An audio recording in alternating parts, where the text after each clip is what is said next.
Hi, time for a silencer video. Get the sun out of my eyes with my spectral hat. Not used to this modern stuff with the broad brim.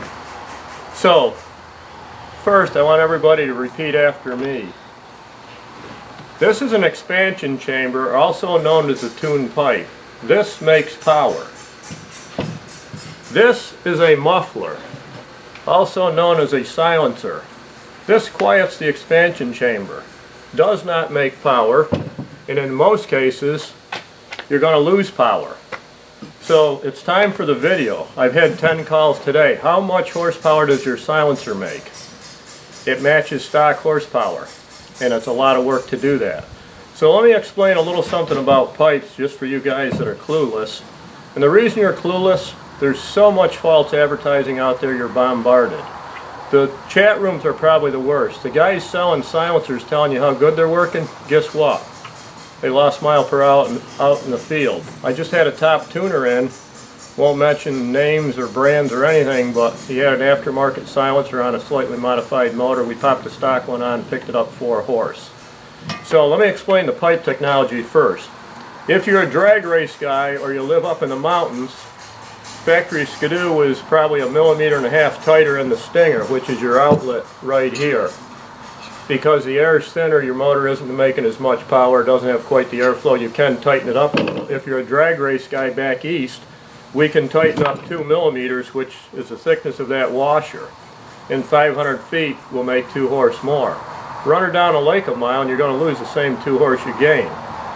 So the guys running a dyno and they're only at top end for 2 seconds and showing you a 2 horse gain, and believe me, there's no 4 horse, there's no 6 horse gain. The best they can get is a 2 horse gain.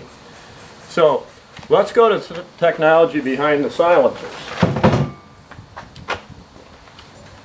Come on up and zoom in. This is a skidoo off a ZX, and if you look, a couple things to look at. If you look in there, there's 2 belled tubes, big chamber. So it comes in with some direction, about a 6-inch tube, fills this giant chamber. The factories have an advantage over us aftermarket people because they have a lot of room to work with.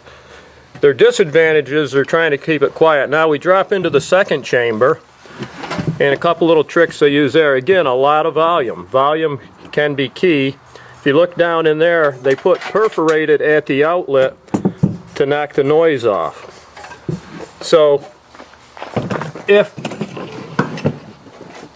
we're going to match Skidoo, Cat, Polaris, any of the Yamaha, any of the big 4, you don't have to read Race Engine.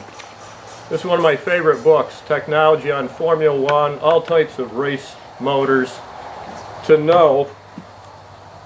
You can even look at an old Hillborn injector. They don't put these on upside down on their V8s. This doesn't bring a lot of air in. This gives you velocity and guides air in. All your factory stuff has this. So, a couple things we've come up with. When you have a big core barker, a rambler, a rumbler, whatever you want to call it, as the packing burns out, instead of the air smoothly going by the holes, the air goes through the holes, you lose your power. So what we've done, and of course everybody in the shop said don't show it, including my muse, I'm going to show it because nobody else is going to do the work that we do other than the factories. This is an 1.5 inch steel band at the bottom of the silencer, so the flame, when it hits the air inducer and there's a lot of velocity, it's going to come out and hit the steel. It's not going to burn your packing.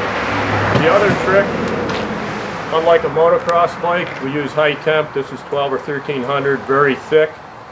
This is motocross packing.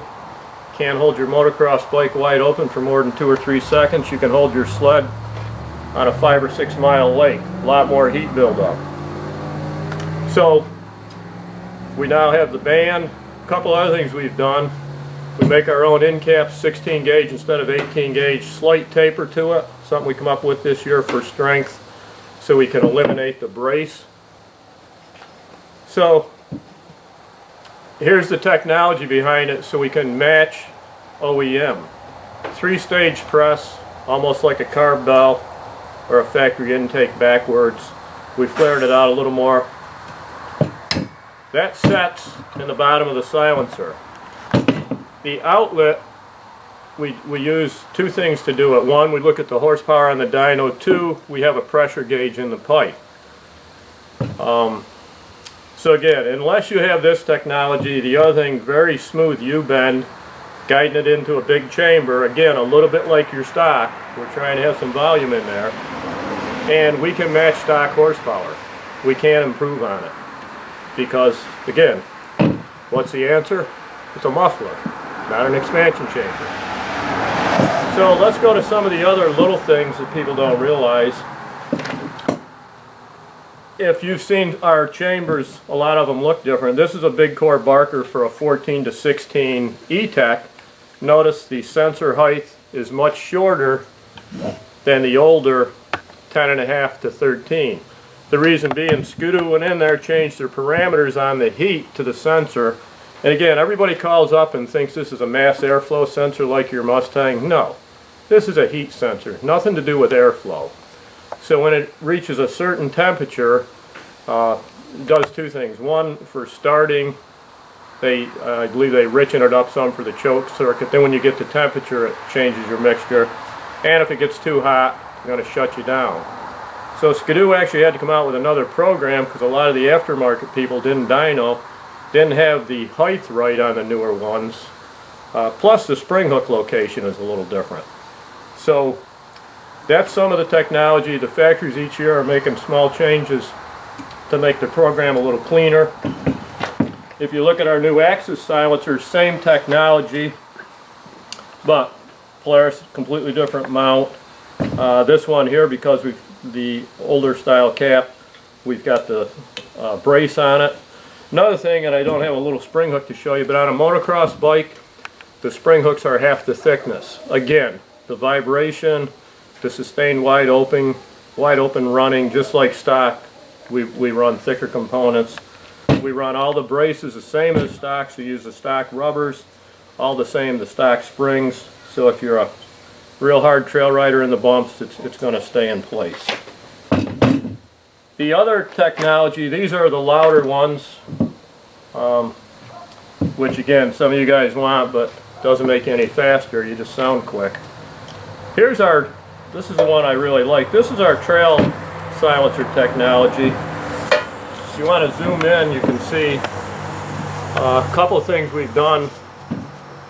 Number one, we have a band in there to give it a consistent size rather than just the perforated, to start it through the perforated, slight flare to speed it up.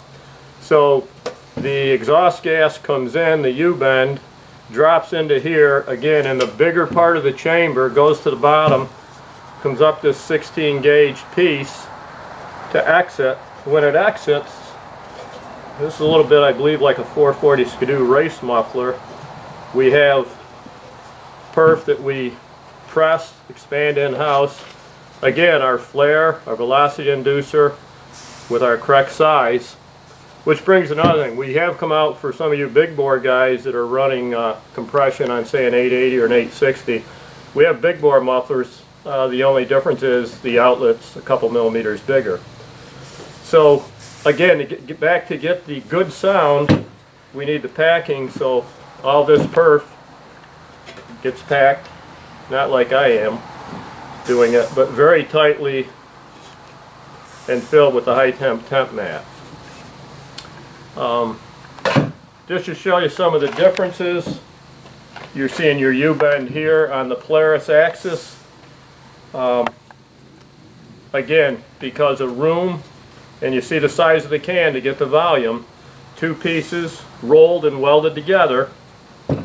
We make our own end caps. Actually, this is a Pro R 2013, and you can see the different style of U-bend. All designed for airflow. So the one question is, okay, I've got a silencer, is it working? pretty easy to tell. You go out in the field, it's going to take a little bit of work. You put your stock silencer on, run a quarter mile, run a half mile wide open, see your RPMs, see your mile per hour. Do it 2 or 3 times. Turn around on the same day, same time, take your silencer off, put your aftermarket silencer on, go out, it should do the same. A lot of guys just don't do the testing. And critical on the new stuff, especially if you want to make, because the motors are good to start with, so if you want to make the extra power, you need a muffler that's going to maintain it. So, hope this helps, and we'll be doing a pipe one shortly.